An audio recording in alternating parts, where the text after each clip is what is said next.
যাদবপুর বিশ্ববিদ্যালয়ের সঙ্গে তিনি জড়িয়েছিলেন আষ্টে পৃষ্ঠে। তিনি মিরাতুল নাহার। যাদবপুর বিশ্ববিদ্যালয়ে এখন যা যা ঘটছে, আমরা সরাসরি তার কাছে জানতে চাইব এই বিষয়ে তার পর্যবেক্ষণ কি। একটা শিক্ষা প্রতিষ্ঠানের উৎকর্ষ নিয়ে কোন পক্ষ কি সেভাবে ভাবছে? কোথায় চলেছে এই ঐতিহ্যশালী শিক্ষা প্রতিষ্ঠান?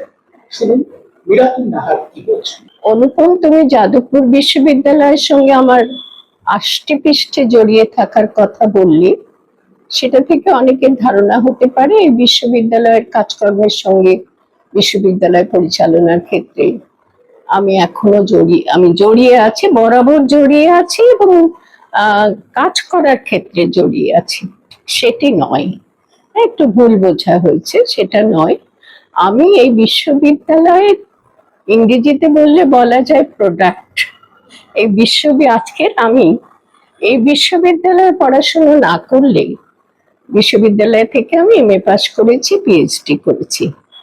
করার সময় যে বিদ্যা চর্চার ক্ষেত্র এখানে পেয়েছি, প্রাঙ্গণ এখানে পেয়েছি, এবং সেটা দীর্ঘকালীন। কারণ আমি এখানে এমএ পড়েছি, এমএ পড়বার পরে ইউজিসি রিসার্চ ফেলোশিপ নিয়ে 2 বছর গবেষণা করেছি। তারপর অধ্যাপনা পেয়ে গেছিলাম বলে গবেষণাটা একটু বন্ধ ছিল। তারপর আমি আবার টিচার ফেলোশিপ পেয়ে ওখানে গবেষণা করেছি, ওখান থেকে পিএইচডি ডিগ্রি লাভ করেছি। ফলে আজকের যে আমি শুধু এই ডিগ্রি লাভ করা নয়, যেটা আমার বলবার কথা সেটাই, কেবল এই ডিগ্রি লাভ করেছি ওই শিক্ষা প্রতিষ্ঠান থেকে তাই আমার যোগ, তা নয়। এখানে আমি বিদ্যা চর্চার প্রাঙ্গণ বা প্রতিষ্ঠান হিসেবে এই বিশ্ববিদ্যালয়কে আমি পেয়েছি। আমার বারবার মনে হয় বিশ্ববিদ্যালয় শব্দটা আমায় ভাবায়।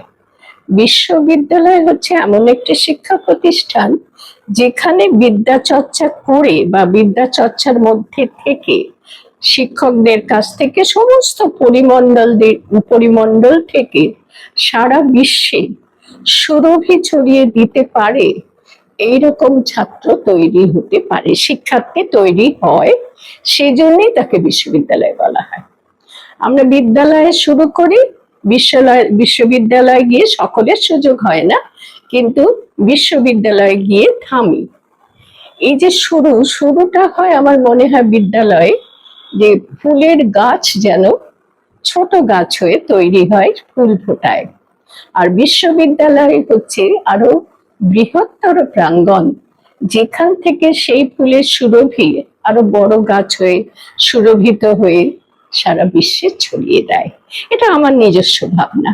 তো যাদবপুর বিশ্ববিদ্যালয় ঠিক সেই রকম একটি বিদ্যা চর্চার ক্ষেত্রে নিজেকে প্রতিষ্ঠিত করতে পেরেছে, যার সাক্ষী আমি। তুমি আষ্টে পৃষ্ঠে জড়িয়ে থাকা বললে, আমি তার সাক্ষী এবং আমি তার দৃষ্টান্তও বলা যায়।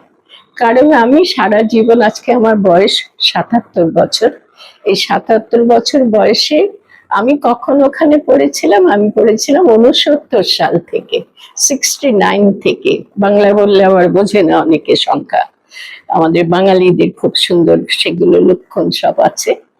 কিন্তু ৬৯ সালে আমি লেডি ব্রেবন কলেজ থেকে গ্রাজুয়েশন করে এই যাদবপুর বিশ্ববিদ্যালয়ে পড়তে যাই এমএ। গৌরী আয়ুব এবং আবু সাইদ আয়ুব দুজন প্রখ্যাত মানুষ, জ্ঞানী মানুষ, সত্যিকার অর্থে জ্ঞানী মানুষের সদুপদেশ নিয়ে, বাবা সম্মত হননি, বাবা ব্রিটিশ আমলের গ্রাজুয়েট, যাদবপুর বিশ্ববিদ্যালয়ে পড়তে যাবে। যাই হোক, সেই পড়তে যাওয়াটা, এই যে প্রবেশ ঘটলো আমার যাদবপুর বিশ্ববিদ্যালয়ে, সেইখান থেকে যে আমি বেরিয়ে এসেছি ঠিক নয়, সত্যি সংযোগ আছে এখনো, নানাভাবে সংযোগ। কিন্তু এই যে আমি যে বেরিয়ে এলাম যাদবপুর বিশ্ববিদ্যালয় থেকে, সেই আমি একটা ভিন্ন আমিতে পরিণত হয়ে গেলাম, আগের থেকে ভিন্ন। লেডি ব্রেবন পর্যন্ত যেটা ছিল তার থেকে ভিন্ন। কারণ বিদ্যা চর্চা কাকে বলে সেটা আমি শিখেছি কোন বিভাগ থেকে? দর্শন বিভাগ থেকে। যাদবপুর বিশ্ববিদ্যালয়ের দর্শন বিভাগ ছিল একটি উৎকৃষ্ট বিভাগ, যেখানে শিক্ষকরা, আমাদের সময় শিক্ষকরাই ছিলেন, অধ্যাপিকা একেবারে শেষ দিকে একজনকে পেয়েছিলাম, কিন্তু শিক্ষকরাই ছিলেন তারা প্রকৃত শিক্ষাদাতা, দর্শন শিখিয়েছেন।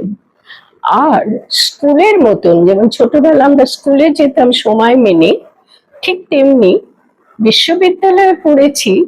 আমার নিজের জীবন থেকে বলছি, 10টা থেকে 5টা পর্যন্ত টানা পড়াশোনা করেছি বিশ্ববিদ্যালয়ের বিভাগে, দর্শন বিভাগে। এবং প্রতিটা ক্লাস আমার কাছে ছিল, প্রতিটা ক্লাস বিদ্যার্জনের জন্য একেবারে উপযুক্ত পরিমণ্ডল তৈরি করে দিয়েছিল। শিখতে পেরেছি, শিখতে পারা কথাটা এখন আর কেউ বুঝতে পারে না। শিখতে পেরেছি, দর্শন তো জীবনকে শেখায়। সুতরাং দর্শনটা নিয়েছিলাম এই কারণে, ভীষণ ভালোবাসার বিষয় আমার। আর সেই জীবনকে শেখানোটা করিয়ে দিয়েছিলেন এখানকার মাস্টারমশাইরা। সেই যে আমি কি করে ওখান থেকে শিক্ষা পেয়েছিলাম, তো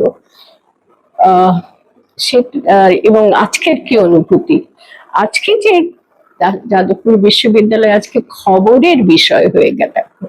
দেখা যাচ্ছে সোশ্যাল মিডিয়া গুলো একটা বিষয় পেয়েছে আলোচনা করবার। এটা কিন্তু আমায় বলতেই হচ্ছে, সোশ্যাল মিডিয়া একেবারে উন্মুখ হয়ে থাকে উত্তেজনা সৃষ্টি করার মতন বিষয় পাওয়ার জন্য।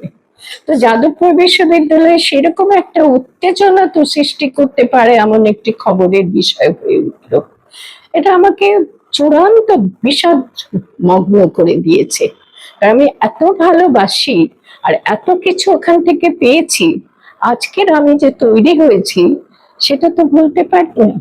সেই বিশ্ববিদ্যালয় নষ্ট হয়ে যাচ্ছে বলে একটা যে ইঙ্গিত আজকের ঘটনায় পাওয়া যাচ্ছে, আগের পরিমণ্ডল তো নেই। ধীরে ধীরে ধীরে ধীরে সবকিছুর মতোই অধোগামিতার, সবকিছুর মতন এই বিশ্ববিদ্যালয়কে গ্রাস করেছে খুব স্বাভাবিকভাবে। গত 15 বছরে আমরা যে অধোগামিতা দেখেছি রাজ্যে, তার প্রভাব পড়েছে যাদবপুরের উপরে, বিশ্ববিদ্যালয়ের উপরে। এটা আমাকে বলতেই হচ্ছে। এবং এই প্রসঙ্গে বলি, এখানে বড় সত্য হলো এই শিক্ষা প্রতিষ্ঠানের অধোগামী রাজনীতি। সেই রাজনীতিটা স্পষ্ট করে বলা দরকার, দলীয় রাজনীতি। স্পষ্ট করে বলা দরকার আধিপত্য কামিতার রাজনীতি। প্রত্যেকটি দল চাইছে আমি পাবো ক্ষমতা, রাজ্য চালানোর ক্ষমতা। সেই ক্ষমতা লোভী দলের মানুষজনেরা, শিষ্যরা, ভক্তরা, তারা আবার তাদের শিষ্য বানাতে চাইছে এই প্রতিষ্ঠানের শিক্ষার্থীদের, শিক্ষকদের এবং এখানে যারা পরিচালক সমিতিতে আছেন, প্রশাসন ক্ষমতায় আছেন, প্রত্যেকে, কেউ বাদ নেই। তাহলে কি দাঁড়ালো, এই বিশ্ববিদ্যালয়ে যেখানে বিদ্যা চর্চার একটা পরিমণ্ডল থাকার কথা এবং ছিল বহুকাল ধরে, আমি জানি। প্রশ্ন উঠবে, রাজনীতি কি তখন ছিল না আপনার সময়? 69 সালে, 71-72 সালে ছিল না?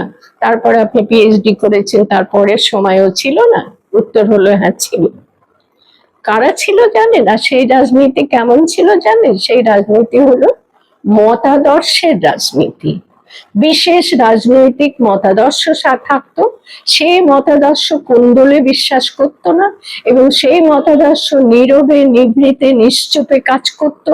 শিক্ষা প্রতিষ্ঠান যেন তার দ্বারা বিঘ্নিত না হয়, বরং এমন সুন্দর সুস্থ রাজনীতি যার দ্বারা এই শিক্ষা প্রতিষ্ঠানের উন্নতি ঘটে উত্তরোত্তর এবং বিশ্ব পরিমণ্ডলে ঠাঁই পেয়ে গেল, সেই রাজনীতি ছিল। আমি একটা নাম করতে পারি, আমি তো নিবিড় ভাবে পড়াশোনায় মগ্ন হতে পেরেছিলাম এই বিশ্ববিদ্যালয়ের দৌলতে, নিবিড় ভাবে দর্শন পড়েছি, ডুবে গেছি। বিশ্লেষণ করার ক্ষমতা আজকে আমি অর্জন করেছি দর্শন পড়ে এবং যাদবপুর বিশ্ববিদ্যালয় পড়ে, শিক্ষকদের কাছ থেকে। সেইখান থেকে বুঝেছি তখন রাজনীতি করার, আমার একটা নাম খুব মনে পড়ছে, অঙ্গনে রাজনীতি করতেন এই প্রতিষ্ঠানে গৌতম ভদ্র, আজকের দিনে খুব শ্রদ্ধেয় মানুষ। গৌতম ভদ্র যখন তরুণ, আমাদের থেকে একটু সিনিয়র, যত মনে পড়ছে আমার, আমি ওখানে হোস্টেলেই থাকতাম ভেতরে, তিনি রাজনীতি করতেন। সেই রাজনীতির কোনো আঁচ, যেমন গনগনে চুলো থেকে যে আঁচ আমরা পাই, সেই আঁচ আমরা আজকে অনুভব করছি, কিন্তু তখন এতটুকু আমাদের স্পর্শ করেনি। আমরা কিন্তু আলো পেয়েছি, সর্বক্ষণ ওখানে আলো জ্বলেছে, জ্ঞান চর্চা, বিদ্যা চর্চা, জ্ঞান চর্চার মধ্যে ডুবে থাকার আলো।